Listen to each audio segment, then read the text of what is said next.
अब आगे बढ़ेंगे। पश्चिम बंगाल विधानसभा चुनाव की बात करें तो उसके बाद हिंसा की घटनाओं पर चुनाव आयोग सख्त हो गया है। मुख्य निर्वाचन आयुक्त ज्ञानेश कुमार ने बंगाल में हिंसा और तोड़फोड़ की घटनाओं में शामिल लोगों पर सख्त कार्रवाई का आदेश दिया है। चुनाव आयुक्त ने राज्य के पुलिस महानिदेशक, कोलकाता पुलिस कमिश्नर और केंद्रीय अर्धसैनिक बल सीपीएफ के जो महानिदेशक हैं उसके बाद ये निर्देश जारी किया है। सभी जिलों के जो जिलाधिकारी हैं, एसपी हैं, अन्य पुलिस अफसर हैं, उनको भी कड़ी कार्रवाई का आदेश दिया गया है। साथ साथ पेट्रोलिंग बढ़ाने को भी कहा गया है। इस बीच बंगाल में नतीजों के बाद छिटपुट बवाल और हंगामे की खबरें अभी भी सामने आ रही है। आसनसोल की बात करें तो टीएमसी कार्यालय में मंगलवार देर रात अचानक आग लगने से इलाके में हड़कंप मच गया। देखते ही देखते आग ने पूरे दफ्तर को अपनी चपेट में ले लिया, जिससे अंदर रखा सामान जलकर खाक हो गया। तो ये तस्वीरें हम आपको दिखा रहे हैं आसनसोल, जहां पर देर रात किस तरह से बवाल मचता है। और बंगाल के जामुड़िया के रूटीबाटी इलाके की बात करें तो यहां टीएमसी कार्यालय में तोड़फोड़ और आगजनी की गई। टीएमसी पार्टी के कार्यालय पर कुछ युवकों ने हमला कर दिया।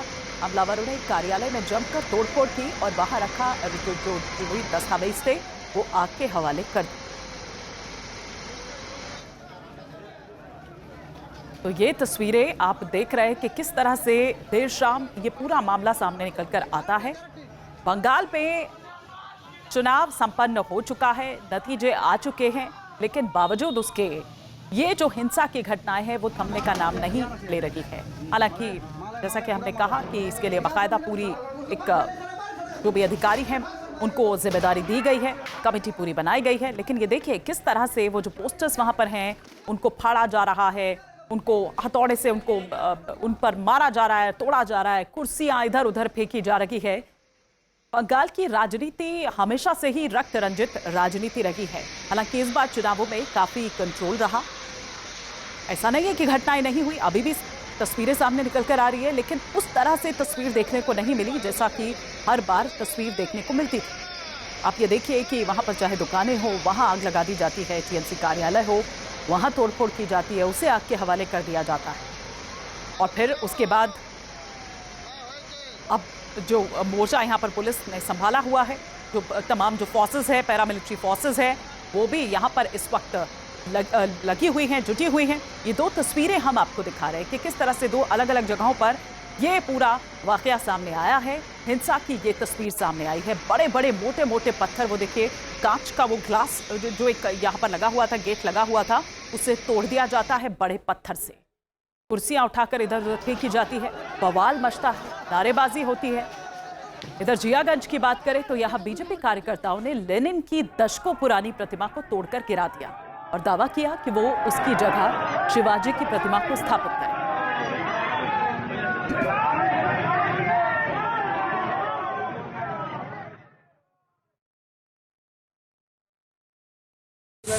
इधर जगत वल्लभपुर में टीएमसी पार्टी कार्यालय को आग के हवाले कर दिया गया। ये देखिए, ये तस्वीरें हम आपको दिखा रहे हैं अलग अलग शहरों से, अलग अलग इलाकों से। इसी तरह की तस्वीर बंगाल से सामने निकलकर अभी भी आ रही है। ये टीएमसी कार्यालय जिसे आग के हवाले कर दिया जाता है।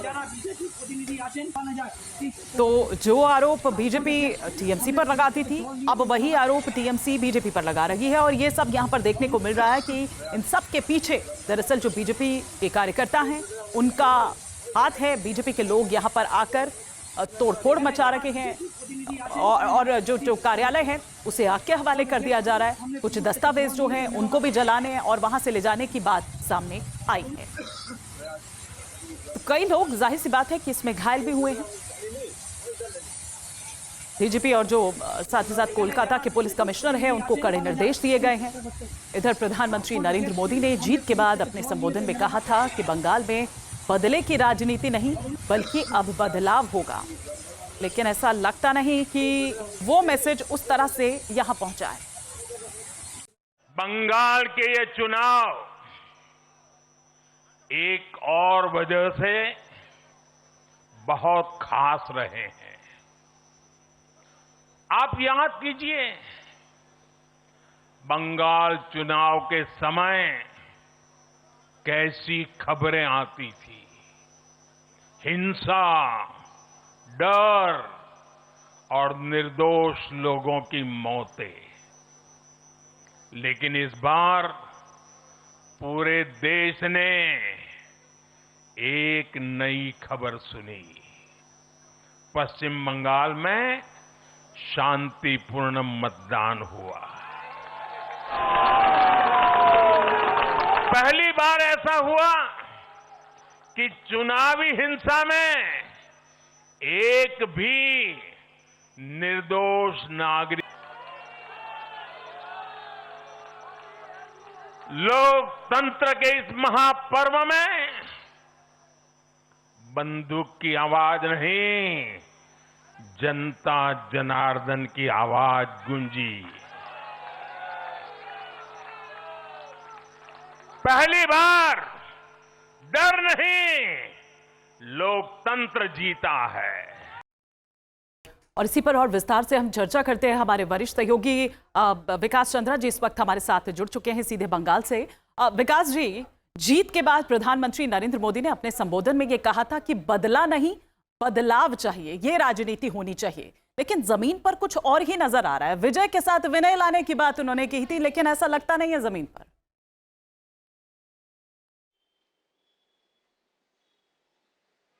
जी बिल्कुल, जमीन पे नहीं लगता है, लेकिन पिछले विधानसभा चुनाव और उसके पिछले विधानसभा चुनाव और जो पंचायत चुनाव हुए थे और जिस तरह की हिंसा हुई थी और जितने बड़े पैमाने पर हुई थी, पिछले बार तो 75,000 लोगों को यहाँ से विस्थापित हो जाना था। सैकड़ों दुकानें और घर में आग टीएमसी के लोगों ने लगा दिया था और बहुत सारी जानें उसमें चली गई थी। उससे जब मैं तुलना करता हूँ तो लगता है कि इसके बारे में क्या कहा जाए, क्योंकि बहुत दुखद है ये और शर्मनाक भी है। क्योंकि पश्चिम बंगाल में आप देखिए, पिछले 50 वर्षों से चुनाव के पहले, चुनाव के दरमियान, चुनाव के बाद हिंसा ये चुनावी राजनीति का हिस्सा बन गया है और 15 वर्षों से लोग भरे पड़े थे। एक आंकड़ा मेरे पास आया है कि जितने भी टीएमसी के दफ्तरों पे हमले हो रहे हैं वो सारे दफ्तर कब्जे करके बनाए गए थे और जैसे ही सत्ता का परिवर्तन हुआ है तो जिनके घर को या किसी भी चीज को कब्जा करके टीएमसी ने अपना दफ्तर बनाया था या टीएमसी के लोग बैठे थे, उसे मुक्त कराने में लग गए। और इसमें एक और बात आ रही है कि कांग्रेस और लेफ्ट फ्रंट के लोग भी इसमें हैं, क्योंकि उनकी भी संपत्ति, उनके भी घर बचे नहीं थे। बहुत सारे दफ्तर ऐसे जगह बनाए गए थे टीएमसी के जो कांग्रेस के किसी व्यक्ति का था, उसे कब्जा कर लिया गया था, तो उस पर भी हमले हुए। कई ऐसे इलाके हैं जहां पर सीपीएम के लोगों ने भी हमले शुरू किए, उन्होंने भी अपना बदला लेना शुरू कर दिया। लेकिन पूरा ठेकड़ा बीजेपी पर ही फूटेगा क्योंकि बीजेपी यहां जीती है। हालांकि प्रधानमंत्री ने जो अपील की थी तो उम्मीद ये की जा रही थी कि यहां पर हिंसा नहीं होगी, क्योंकि चुनाव के पहले, चुनाव के दरमियान कोई हिंसा नहीं हुई, छुटपुट घटनाएं जरूर हुई थी जो नगण्य थी, क्योंकि 50 साल से। अच्छा विकास जी, मैं लौट रही हूँ, इस पर आपसे अपडेट लूंगी, लेकिन माफी के साथ रोक रही हूँ। एक बड़ी खबर इस वक्त आ रही है। बंगाल के उत्तर 24 परगना के न्यू टाउन में बीजेपी कार्यकर्ता की हत्या कर दी गई है। बीजेपी कार्यकर्ता मधु मंडल की पीट कर हत्या कर दी गई है। बीजेपी कार्यकर्ता की हत्या के बाद इलाके में तनाव पसरा हुआ है। साथ ही साथ टीएमसी नेता कमल मंडल जो है उन पर हत्या का आरोप लगा है। गुस्साए लोगों ने आरोपी के घर में तोड़फोड़ की। ये तस्वीर हम दिखा रहे हैं, सीधी तस्वीर हम नहीं दिखा सकते, जाहिर सी बात है, लेकिन घर में जिस तरह का मातम पसरा हुआ है, चीख पुकार मची हुई है, इसी पर हम सीधे बात करते हैं। विकास जी देखिए, यही बात हम यहाँ पर कर रहे थे कि यही बंगाल की राजनीति रही है, उसका इतिहास रहा है और अभी भी इसी तरह की तस्वीर सामने निकल कर आ रही है। ये एक बीजेपी कार्यकर्ता जिनके घर पर मातम पसरा हुआ।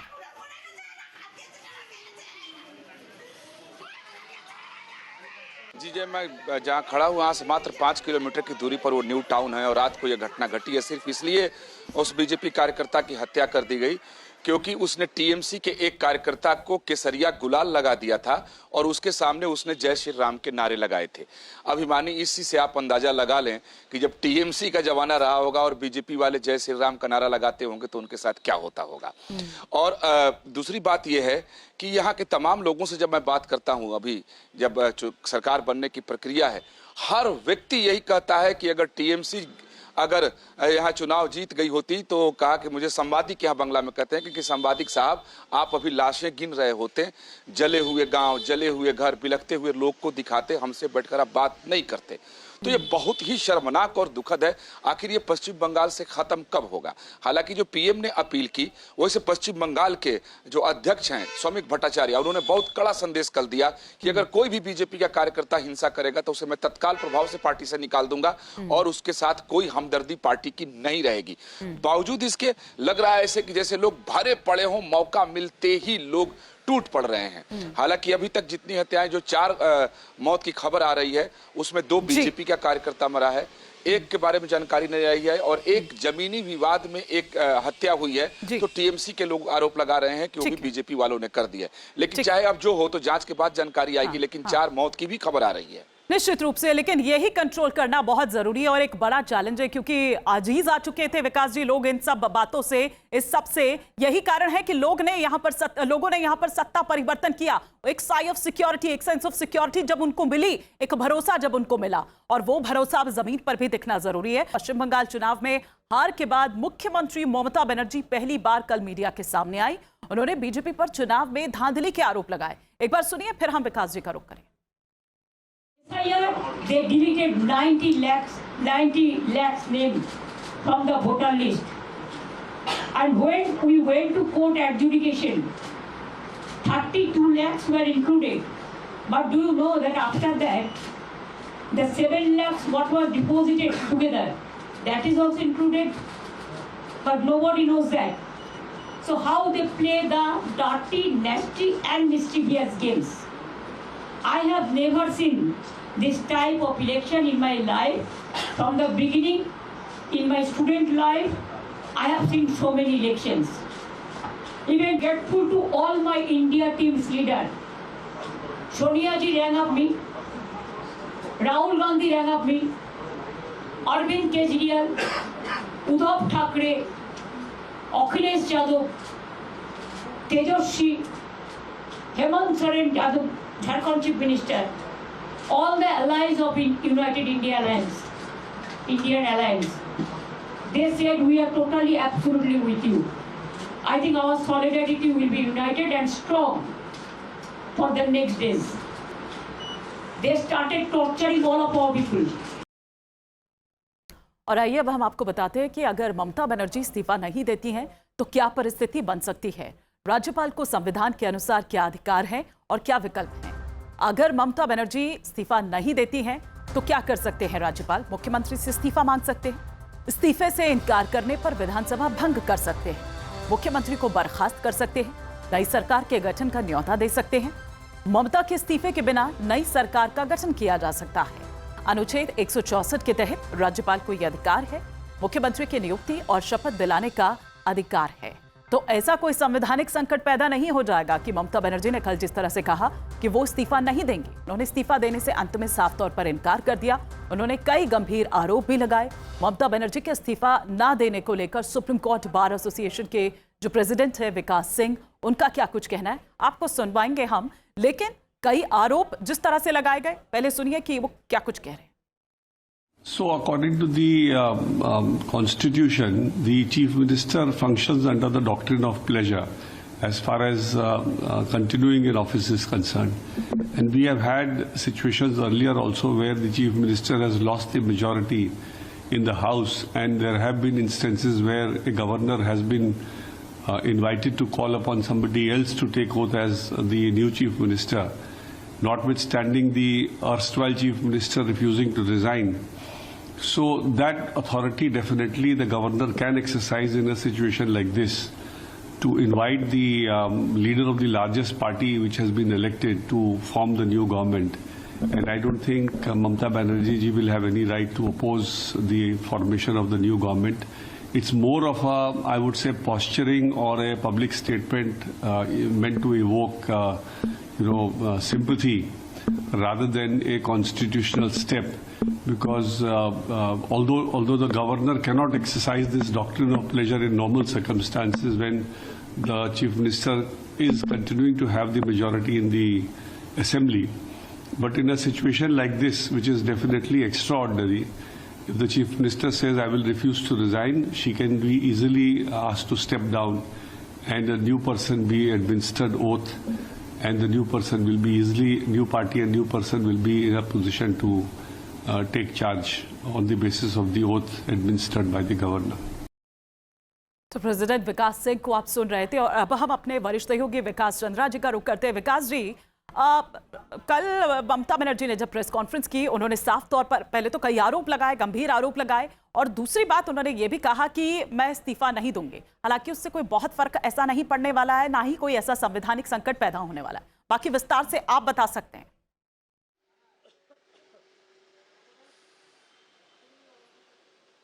ये देखिए, ममता बनर्जी का ये जो बयान कि मैं इस्तीफा नहीं दूंगी, ममता बनर्जी इतने लंबे समय की तक मुख्यमंत्री रही, सांसद रही, केंद्र में मंत्री रही, बहुत अच्छे से वो कानून और संविधान को जानती हैं। ऐसा नहीं है कि उनको जानकारी नहीं, वो जानती हैं कि वो इस्तीफा नहीं देंगी, उसके बावजूद सरकार का गठन हो जाएगा, क्योंकि संविधान के अनुच्छेद 162 से लेकर 175 के बीच में जो राज्यपाल को अधिकार दिए हैं, उसमें जैसे ही विधानसभा भंग होने की अधिसूचना जारी होगी, ममता बनर्जी खुद ब खुद मुख्यमंत्री पद से हट जाएंगी। वो ये जानती हैं, भली भांति जानती हैं। या फिर उन्हें राज्यपाल बर्खास्त कर सकता है, तो बर्खास्त राज्यपाल बिल्कुल नहीं करेगा, क्योंकि उसका राजनीतिक संदेश दूसरा जाएगा। यहां ममता बनर्जी ने सिर्फ इसलिए यह बयान दिया कि मैं इस्तीफा नहीं दूंगी, ताकि वह बड़े पैमाने पर यह मैसेज दे सकें कि उनके साथ अन्याय हुआ है, अत्याचार हुआ है, धांधली हुई है, उन्हें जबरन हराया गया है, जो वो आरोप लगा रही हैं। हालांकि ममता बनर्जी जो आरोप लगा रही है, मानी आपने भी देखा होगा कि ये सैकड़ों बार से ज्यादा ऐसे आरोप लग चुके हैं कि चुनाव आयोग बीजेपी आयोग है। सबसे गजब तो ये हुआ है विकास जी कि INDIA गठबंधन एक बार फिर से जीवित हो गया। फोर्स जब यहाँ तैनात किए गए तब आरोप, और इंडिया गठबंधन फिर से जीवित हो गया। ये भी एक दिलचस्प चीज हुई। वो कहती नजर आई कि सोनिया गांधी से बात की आपने। हाँ जी जी जी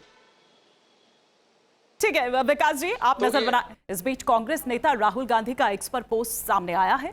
वोट चोरी से कभी सीटें चुराई जाती है, कभी सरकार। बीजेपी के 240 में से हर छठा सांसद वोट चोरी से जीता है। वोट चोरी पहचानना मुश्किल नहीं है, राहुल गांधी का ये कहना है। क्या वोट चोरी से जीते सांसदों को घुसपैठिया कहा जाए? हरियाणा में पूरी सरकार घुसपैठिया है। संस्थाओं को कंट्रोल करने वाले खुद रिमोट कंट्रोल्ड हैं। निष्पक्ष चुनाव हो तो ये 140 सीट भी नहीं जीत पाएंगे।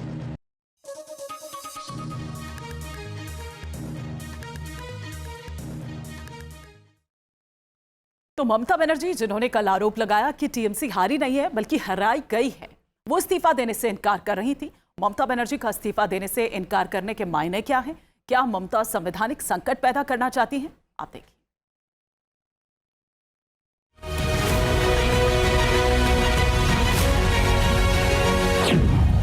पश्चिम बंगाल में इतिहास रचा गया है। पहली बार बंगाल की सत्ता में आई बीजेपी ने 15 साल से सत्ता पर काबिज तृणमूल कांग्रेस को हराया है। लेकिन बंगाल की सीएम ममता बनर्जी हार मानने के लिए तैयार नहीं है। ममता इस्तीफा देने से इनकार कर रही है। ममता बनर्जी का सवाल है कि आखिर मैं इस्तीफा क्यों दूं? मैं इस्तीफा नहीं दूंगी। मैं हारी नहीं हूँ। मेरे इस्तीफा देने का सवाल ही नहीं उठता। इसीलिए राजभवन नहीं जाऊंगी। वो ऑफिशियली हमें हरा सकते हैं, लेकिन नैतिक रूप से हम चुनाव जीते हैं। आजाद भारत के इतिहास में ये पहली बार हो रहा है जब चुनाव में हारा राज्य का मुख्यमंत्री इस्तीफा नहीं देने पर अड़ा। ममता का ये रुख हैरान करने वाला है। सालों से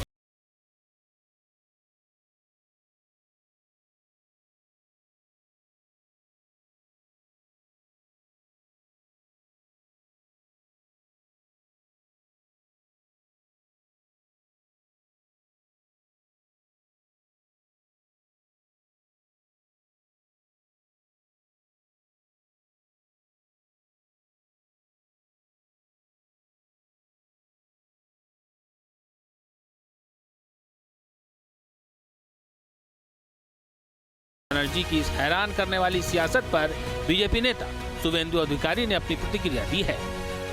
पार्टी प्रवक्ता बताएगा, कॉन्स्टिट्यूशन में सब लिखा हुआ है, ज्यादा बोलने का जरूरत नहीं। शुभेंदु अधिकारी के मुताबिक संविधान में सब कुछ लिखा हुआ है। संविधान के जानकारों का कहना है कि अगर कोई सीएम इस्तीफा नहीं देता है तो ऐसे में राज्यपाल के पास विशेष शक्तियां होती हैं। राज्यपाल पहले हारे हुए सीएम से इस्तीफा मांग सकते हैं और इनकार करने पर वो विधानसभा को तुरंत भंग करने का आदेश जारी कर सकते हैं। ऐसी स्थिति में राज्यपाल मुख्यमंत्री को बर्खास्त कर सकते हैं। बर्खास्तगी के बाद बहुमत वाली पार्टी के नेता को सरकार बनाने का निमंत्रण मिल सकता है। मौजूदा सीएम के इस्तीफे के बिना नई सरकार का गठन हो सकता है। राज्यपाल के पास अनुच्छेद 164 के तहत राज्य में नया मुख्यमंत्री नियुक्त करने और उसे शपथ दिलवाने की शक्ति होती है। यानी ममता बनर्जी के पास कोई विकल्प नहीं है, लेकिन वो इस्तीफा नहीं देने पर अड़ी हुई है। बीजेपी ममता की सियासत पर पलटवार कर रही है।